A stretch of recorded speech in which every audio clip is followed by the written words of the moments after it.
Welcome to our conversation about transatlantic values and what they are, what's calling them into question, how this is affecting relationships between the NATO community, the transatlantic community, and Russia, and what is it that we might or should we be doing about this? What is our space of action and the freedoms that we have?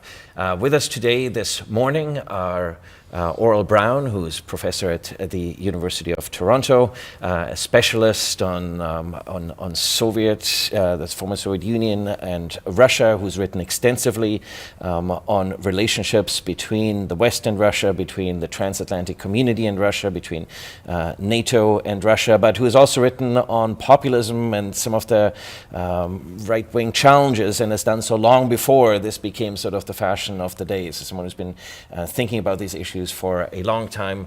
And Marko Mihkelson, who's the chairman of the Foreign Affairs Committee for the Estonian Parliament, but who also in previous years was a journalist, was posted to Moscow for several years, and subsequently ran a think tank on relationships with Russia, and continues to be a member of the board of that think tank. And so let me start by asking the two of you, on the one hand, so we talk about transatlantic values, but I think it's important that as these values are being challenged, we first articulate what it is that these values are, and we also have a sense of how they're being undermined, how they're being called into question. And so, Aurel, if I may start with you for some thoughts on that. There were such optimistic expectations after the end of the Cold War which simply have not materialized.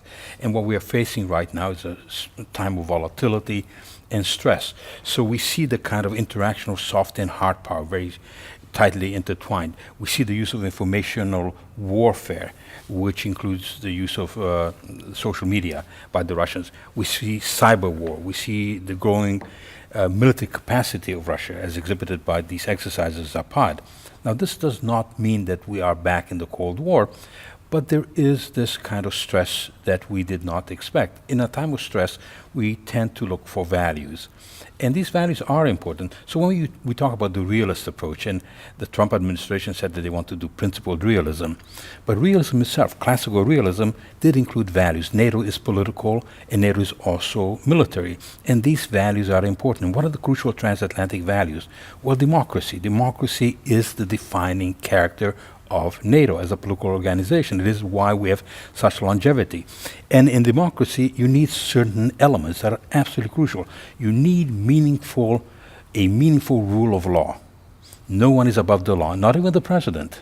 You need to have civil society. You need to have political society. You need to have a usable democracy. You need to have individual institutions that mediate between the state and the market. And these are actually missing in Russia, or they are being constrained. The democratic space is being constrained in Russia. So there is a kind of differentiation of values. And Russia, in fact, not only is drawing away from what are NATO political values, democratic values, but it claims that it is presenting an alternate vision, a kind of orthodox authoritarian vision that they claim is superior to that of the West, that is tied to traditional values, that should be more appealing to people. And NATO need to challenge that, because the longevity of NATO tells us that these values, these transatlantic values, are absolutely crucial in underpinning all of the other goals that NATO has.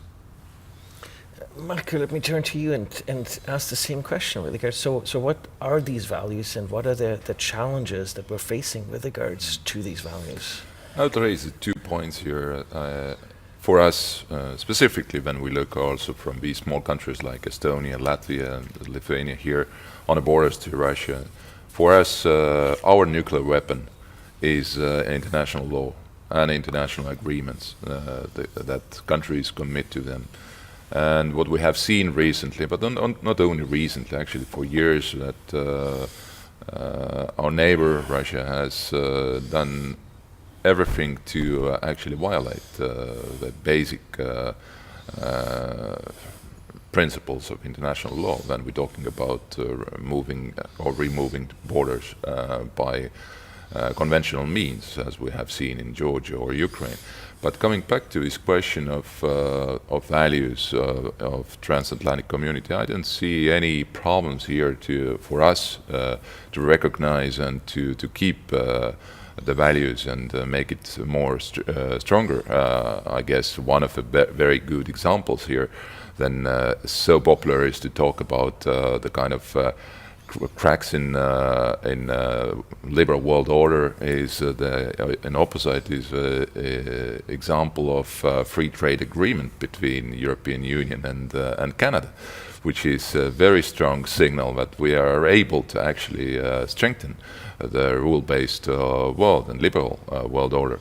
But coming to Russia, then I guess the best perhaps diagnose here is that Russia didn't change. We all hoped early 90s after the Cold War that Russia is going to yes, to take up the difficult long path to transform their society to more democratic, open and pluralistic. When I worked in Moscow in mid-90s as a journalist, I witnessed actually that they were on the path, but very several significant sort of steps were not made, like reforming KGB, reforming institutions, but most and foremost, of course, they didn't actually help people to understand the meaning of democratic revolution. And this is what we see today already for 20 plus years, that relations between NATO or Western community and Russia have deteriorated. And actually I would put up sort of the U-turn moment, or the moment the relations started to go in two different directions were in the late 90s. Then NATO took up the action in Yugoslavia, and Mr. Primakov, as a prime minister at that time, made a U-turn above Atlantic when he was on the way to Washington.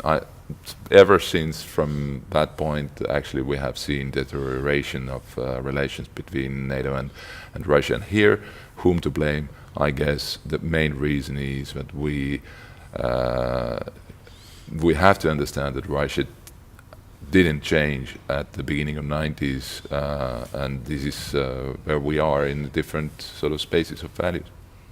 So joining us for this conversation about transatlantic values and in the context of the relationship between the transatlantic community and Russia, Aurel Braun, professor at the University of Toronto and associate of the Davis Center at Harvard, and Marko Mihkelson, who is chairman of the Foreign Affairs Committee for the Estonian Parliament.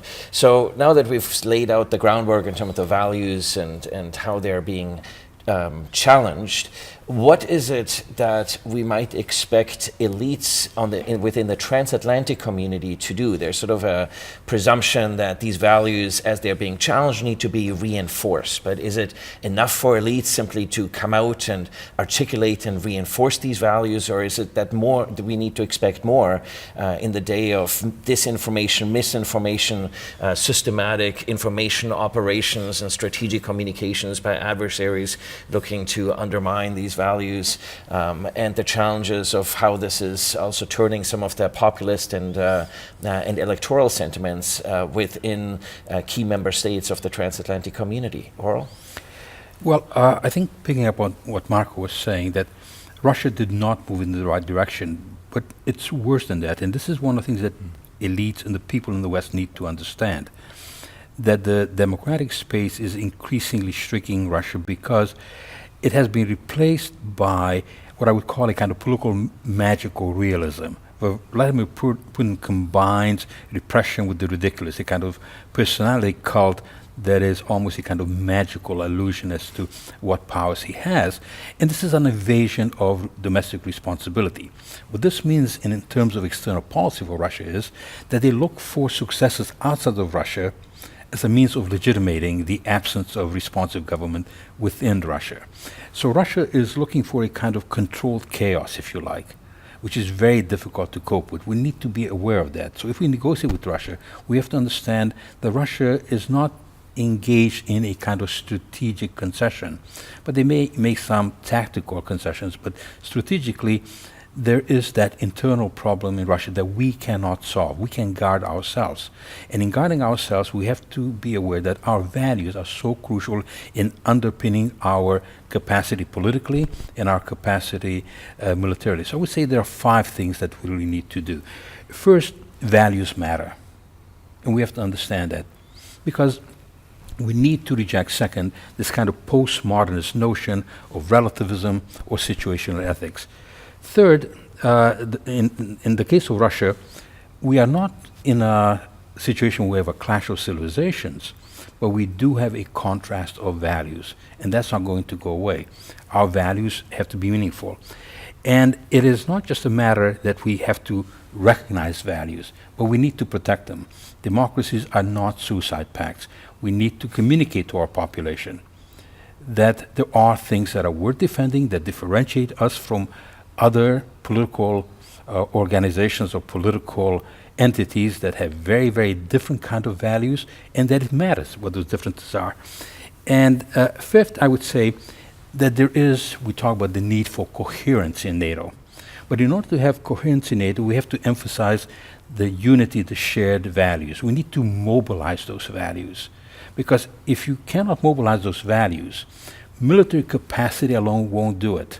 Values and military capacity have to work together. And that is what the elites, that's what the media has to do, that's what we need to make people aware of it. It should not have been a surprise that Russia tried to intervene in our elections. We should be surprised if Russia doesn't intervene. That's what we have to be aware of. I think all this is very important to understand why they do so, and what is the main drivers actually of Russian foreign policy, and actually why Russia challenges so much, specifically NATO, but also European Union or Western values in general. And my understanding, or my reading of Russia is that Russia is an eternal empire.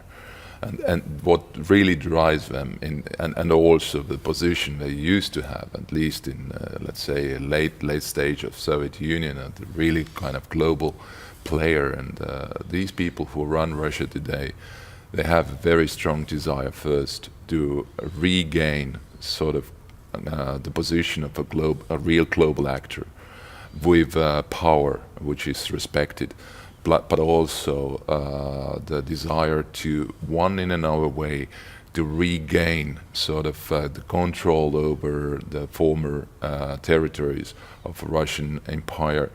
And this is what we see actually why Russia attacked Georgia in 2008. One and very simple reason, just to stop enlargement of NATO to South Caucasus.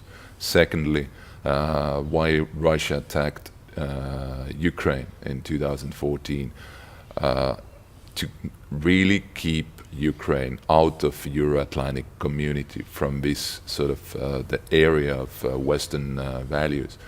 And partly they have succeeded. We know that the situation with NATO-Georgian relations still is in stalemate, or the current aggression is going on in Ukraine. And an ultimate goal, I guess, is to cause as many problems within EU and NATO as much as possible, then meddling into the elections, or trying even to use a Catalonia referendum as a perfect sort of area to create a lot of more problems within Western community. But what we should do, I guess, recognizing all these problems and the challenges what Russia is posing, and partly this is this come from much deeper history than just Vladimir Putin. Roots are much more deeper. First, we have to recognize that NATO has worked perfectly throughout Cold War, and actually kept peace and stability, and gave an opportunity for nations to prosper during this time. And this is where Article 5 is working, and I guess all understand within our alliance today that deterrence to whatever challenge is posed to our territories, NATO territories, or transatlantic value territory, we have to take seriously. anti-terror bees. Secondly, we have to help Ukraine. And this is what is perhaps ultimate here also to understand that if Ukraine one day will be stable, strong democracy, prosperous country, it will help also Russia to perhaps to come out from this vicious circle, let's say, of their own history. And last but not least, of course, we all, specifically being here in Latvia, would like to have transparent and predictable relations with Russia and to have some sort of substantive dialogue. But so far, it doesn't seem that this is in the interest of Russia, as we saw in case of Zapad, which was completely non-transparent and very aggressive in terms of scenarios against NATO. Russia is the only country today who is constantly exercising their military muscle to be ready to hit conventional war or use conventional war against NATO. So what we here should do to keep red line, communication line open, but I can't see anytime soon that we can seriously talk about any meaningful dialogue, even on a level of NRC, NATO-Russia Council. Also, I get the sense that one of the premises of the transatlantic community that prevails is that democracy is not to be taken for granted, that democracy is something that needs to be defended, and that there are persistent and ongoing challenges in that regard. So talking about transatlantic values, the challenges to these values and our space for action sort of moving forward with Marko Mihkelson, who's chairman of the Foreign Affairs Committee of the Estonian Parliament, and Oral Brown, professor at the University of Toronto and an associate of the Davis Center at Harvard University.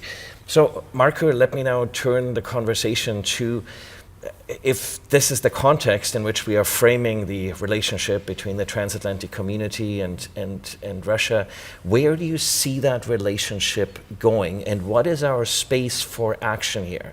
To what extent does the transatlantic community not just need to defend the values and the foundations that we hold dear, but also make sure that we continue to engage with Russia and we try to shape that conversation and that space going forward? What opportunities do you see, both in the way the relationship is developing and where we can be more proactive in terms of shaping that relationship for the common good? Unfortunately, here we have not seen lately any good positive sort of trends in terms of relations between NATO or Western community and Russia.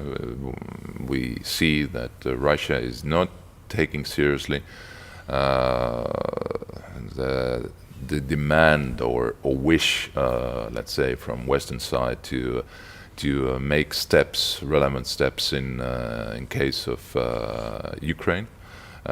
We all know that sanctions against Russia, both because of their aggression against Ukraine, and until Minsk agreements are not fulfilled, there is a strong unity and solidarity among transatlantic community to keep these sanctions up. And of course, this is one of the obstacles we have at this particular moment to have a relevant and substantial talk with Russians, even on issues which are not directly related to in our agenda, but let's say situation in Syria or on Korean Peninsula and perhaps in some other hotspots.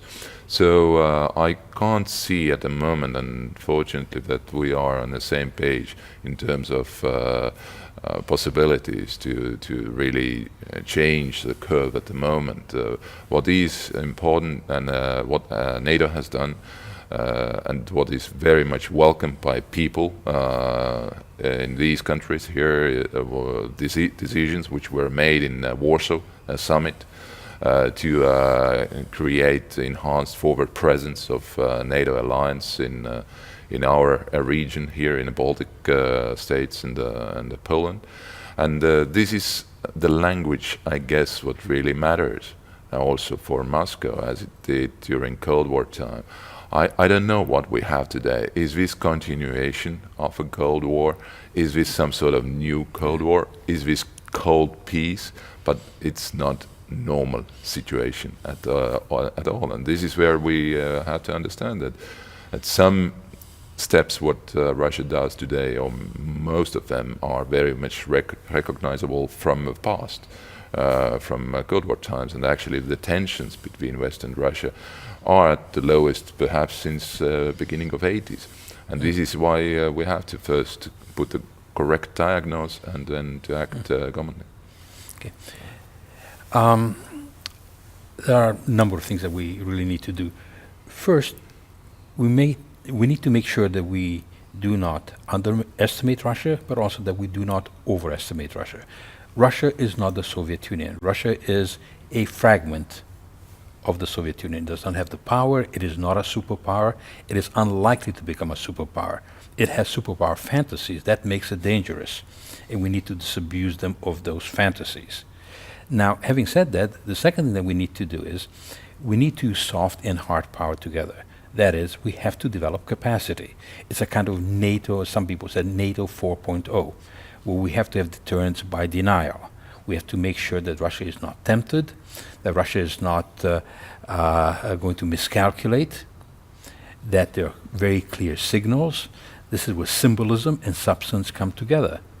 And this is a difficult thing to achieve, and cohesion is important in the West. So we have to be very careful about our signalings, and we also need to be developing our capacity.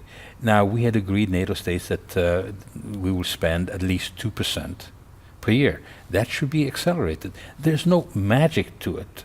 You know, we can't just invent capacity. You have to have real capacity. The Russians can read what we have.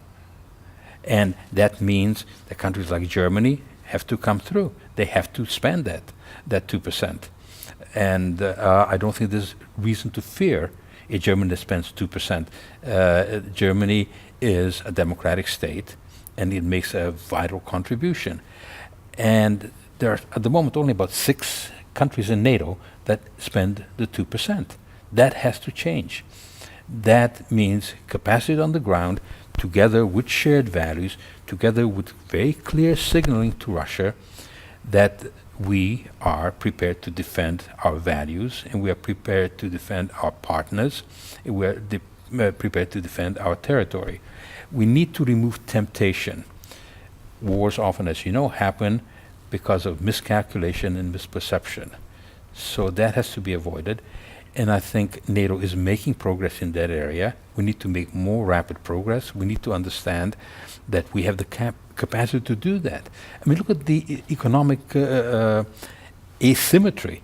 The EU has a GDP roughly 8 times that of Russia. United States also has one about 8 times that of Russia. Russia has been able to engage in these aggressive activities because we have been disengaged. We have created a vacuum. We cannot afford to allow these vacuums to happen. We cannot allow Russia to have a veto power, either on us supplying Ukraine with defensive armaments or preventing NATO from having permanent stationing of troops in the Baltic states and in Poland. We cannot say that these new members should be second-class citizens of the alliance. We've been having a conversation about transatlantic values and the challenges that these values are facing, the relationship between the transatlantic community and Russia, and some of the opportunities and constraints going forward. In wrapping up the conversation here, in just a few words, what are some of the key what's of the key takeaway for the audience here from our conversation that you think people will want to remember as we continue to engage and struggle on this front? First, for NATO, there is only one existential threat today, and this is Russia. We have to understand that. And I totally agree with this, that what we should do is to politically also to pay a lot of attention to deterrence, to raise defense budgets, not only because we have to, but also with meaning that what we really need, what sort of capacities and what that should transform what kind of message to all of us, but specifically to Russia, that no need to sort of escalate in a situation. NATO has been very moderate in response, and but at the same time, what has been done is a very good positive progress, and I'm more than confident that actually NATO's decision and understanding how to deal with Russia is today shared by all allies. Oral, a quick takeaway for the audience from our conversation? It's important that we're having this discussion.